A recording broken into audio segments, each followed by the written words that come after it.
नमस्कार दोस्तों, स्वागत है आप सभी साथियों का एक स्मार्ट स्टडी पर।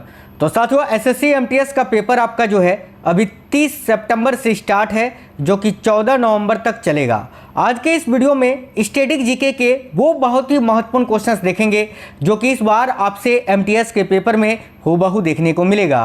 तो मोस्ट इंपोर्टेंट स्टैटिक जीके के क्वेश्चंस रहेंगे आज के इस वीडियो में। टोटल नंबर ऑफ क्वेश्चंस की बात करें तो 50 क्वेश्चंस देखेंगे इस क्लास में, जो कि बहुत ही इंपॉर्टेंट है, मोस्ट एक्सपेक्टेड क्वेश्चंस हैं। तो चलिए बिना देरी किए क्लास को शुरू करते हैं। और अगर आप लोगों ने अपना एप्लीकेशन स्टेटस चेक कर लिया है तो आप प्लीज़ कमेंट बॉक्स में कमेंट करके बताना कि एसएससी एमटीएस का पेपर आपका कब है और किस शिफ्ट में है। तो देखिए, पहला क्वेश्चन आपके स्क्रीन पर है, बाबा गरिया पूजा त्यौहार मनाया जाता है कहाँ?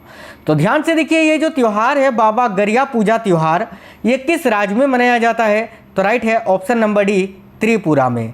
तो इस क्वेश्चन के लिए करेक्ट आंसर है ऑप्शन नंबर डी, त्रिपुरा।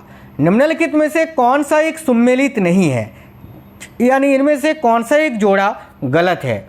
देखिए, बिहू असम में मनाया जाता है, ओनम आंध्र प्रदेश लिखा है, यही गलत हो गया क्योंकि ओनम जो है ना, ये केरल में मनाया जाने वाला त्यौहार है। कहाँ? केरल में। बाकी पोंगल तमिलनाडु में मनाया जाता है, बिल्कुल सही है। बैसाखी पंजाब में मनाया जाता है। ओनम आंध्र प्रदेश लिखा था, ये गलत होगा क्योंकि ओनम केरल में मनाया जाता है। तो ऑप्शन नंबर 20 क्वेश्चन का करेक्ट आंसर है। निम्नलिखित में से किस त्योहार में सूर्य की पूजा की जाती है? भाई, इनमें से वो कौन सा त्योहार है जिसमें सूर्य देवता की पूजा की जाती है? तो देखो करेक्ट आएगा छठ पूजा में। ऑप्शन नंबर सी करेक्ट है, छठ पूजा। अगला है, अमीर खुसरो का नाम जोड़ा जाता है किसके आविष्कार से? अब देखिए, यहाँ पर जो है ना साथियों, यहाँ पर सितार के आविष्कारक आप बताओगे, नीचे तबला का भी आविष्कारक लिखा हुआ है। तो याद रखना, अमीर खुसरो ने सितार और तबला दोनों का ही आविष्कार किया था। इस क्वेश्चन का करेक्ट आंसर होगा ए और सी दोनों।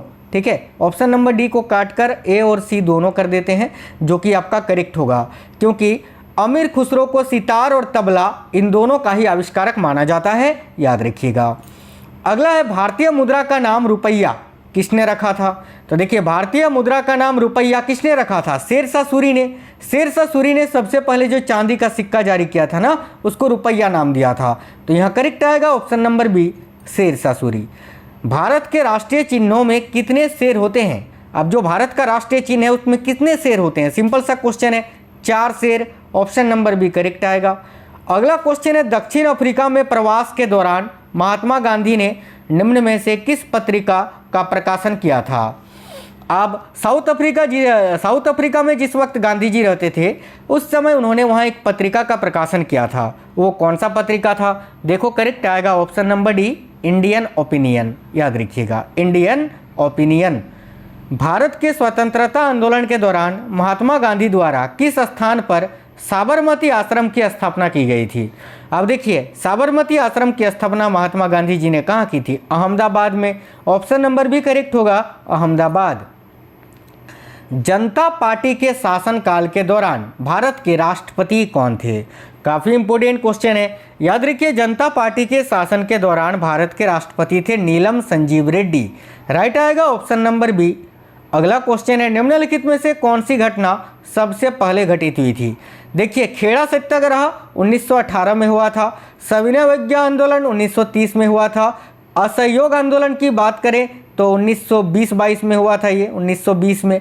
चंपारण सत्याग्रह की बात करें तो ये 1917 में हुआ था। तो इन सभी में सबसे पहले कौन सा हुआ था? देखो, चंपारण सत्याग्रह 1917 में हुआ था, यानी सबसे पहले हुआ था। तो करेक्ट आएगा ऑप्शन नंबर डी। अगला क्वेश्चन है, हॉकी में पेनल्टी स्ट्रोक।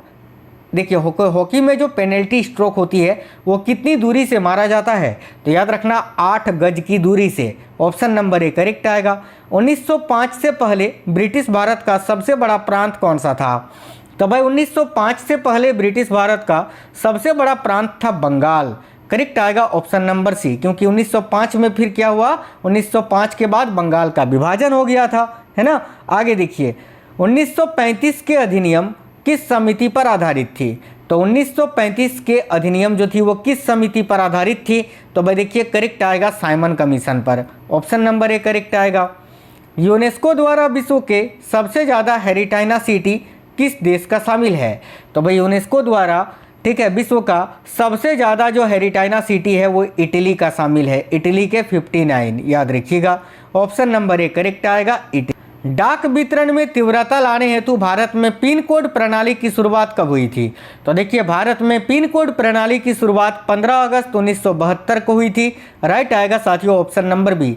ये क्वेश्चंस बहुत ही इंपॉर्टेंट है जो कि डायरेक्ट आपसे पेपर में पूछे जाएंगे। निम्नलिखित में से वह इस्पात संयंत्र कौन सा है जिसकी स्थापना द्वितीय योजना के दौरान नहीं की गई थी?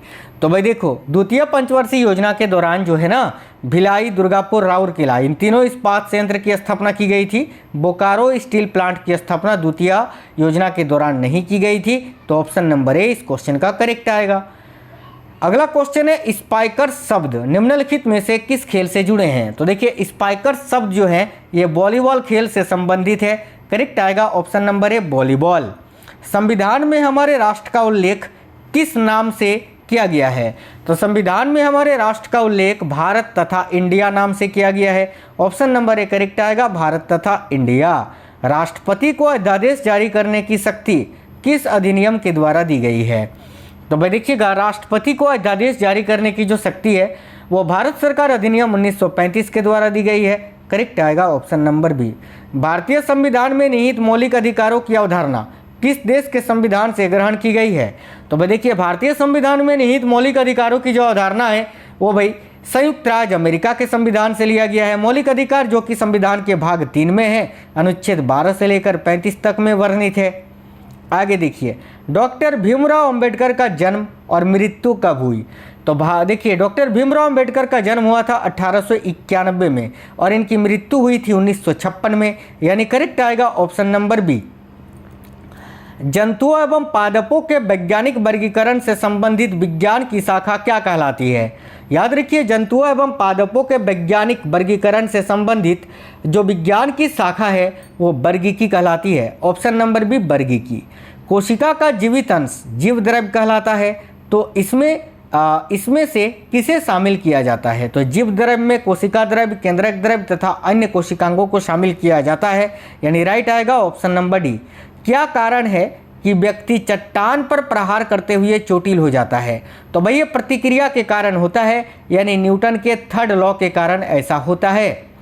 अगला क्वेश्चन है, निम्नलिखित में से कौन सा राज्य पूर्वोत्तर 7 बहनों का सदस्य है? तो भाई इनमें से कौन सा एक राज्य है जो पूर्वोत्तर के 7 बहनों का सदस्य है? तो करेक्ट आएगा ऑप्शन नंबर बी त्रिपुरा। ठीक है, याद रखिएगा। आगे देखिए, संघ राज्य क्षेत्र पुदुचेरी की सीमा किस राज्य के साथ स्पर्श नहीं करती है? तो पुदुचेरी की जो सीमा है देखिएगा साथियों, किसके साथ स्पर्श नहीं करती है? तो भाई मणिपुर, आंध्र प्रदेश, केरल, इन सभी के साथ लगती है, कर्नाटक के साथ नहीं लगती है।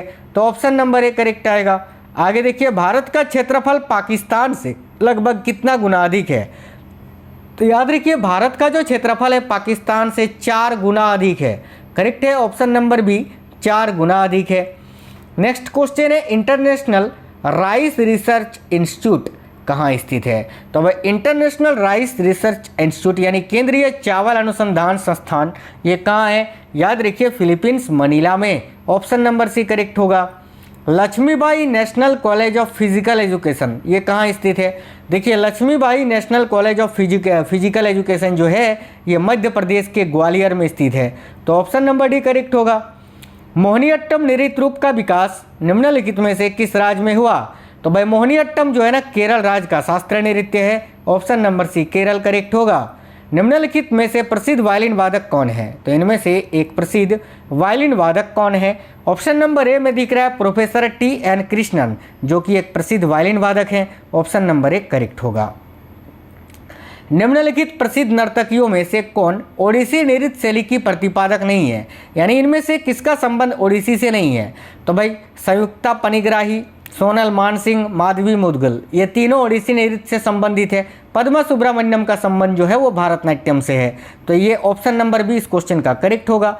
तानसेन सम्मान किस राज्य की सरकार ने शुरू किया था? तो देखो, तानसेन सम्मान की बात करें तो ये मध्य प्रदेश राज्य सरकार ने शुरू किया था। राइट है option number B Madhya Pradesh. मल्लिका साराभाई निम्नलिखित में से किसके साथ जुड़ी? तो मल्लिका साराभाई का संबंध जो है वो किससे है? तो देखो, करेक्ट आंसर यहाँ आपका क्या हो जाएगा? तो भाई शास्त्रीय नृत्य से। ऑप्शन नंबर बी शास्त्रीय नृत्य की नृत्यांगना है। अगला है, वेदों की ओर सरल लो इस आदर्श वाक्य को किसने प्रतिपादित किया था? वेदों की ओर सरल लो यानी वेदों की ओर लौटो का नारा किसने दिया था? तो तो स्वामी दयानंद सरस्वती जी ने, जिन्होंने 1875 में आर्य समाज की स्थापना की थी, याद रखना। पंडवानी किस प्रदेश का लोक नृत्य या लोक नाटक है? तो पंडवानी की बात करें तो छत्तीसगढ़ का लोक नृत्य या लोक नाटक है, याद रखना।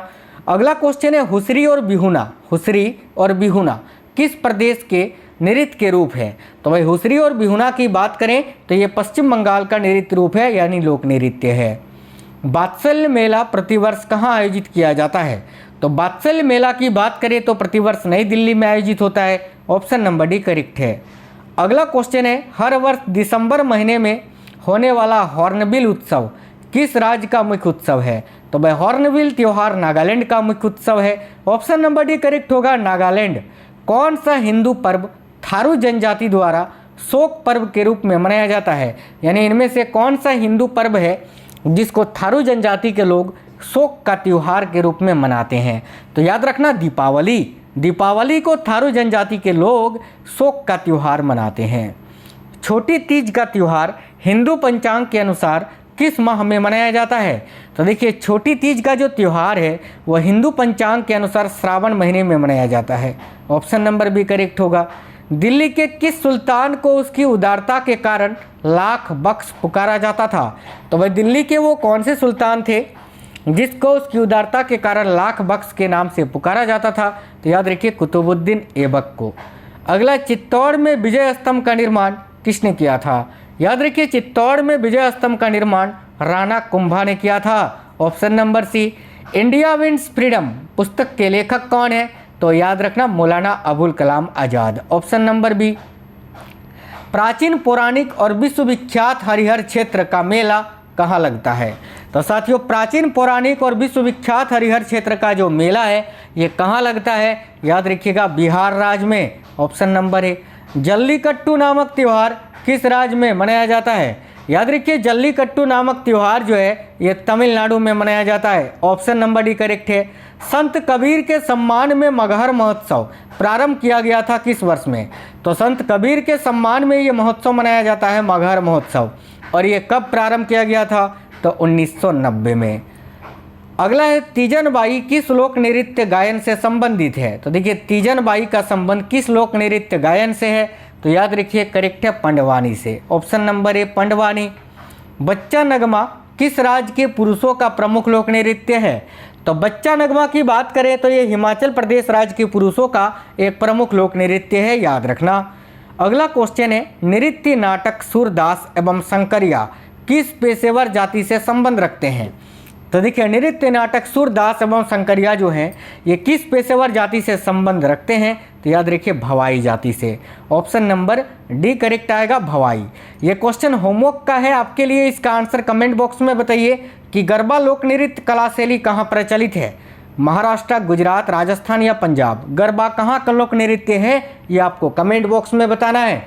साथियों ये कैसा लगा है क्लास आपको कमेंट बॉक्स में बताना है। क्वेश्चंस कैसे थे? मैं डेली आपको एसएससी एमटीएस के 2 से 3 सेट्स कराऊंगा एक्सपेक्टेड क्वेश्चंस के, उनको आपको देख के ही जाना है पेपर में। चलिए तो वीडियो को लाइक कर दीजिए, अपने सभी दोस्तों के साथ जरूर शेयर करना। मिलते हैं नेक्स्ट वीडियो में, तब तक के लिए जय हिंद, वंदे मातरम।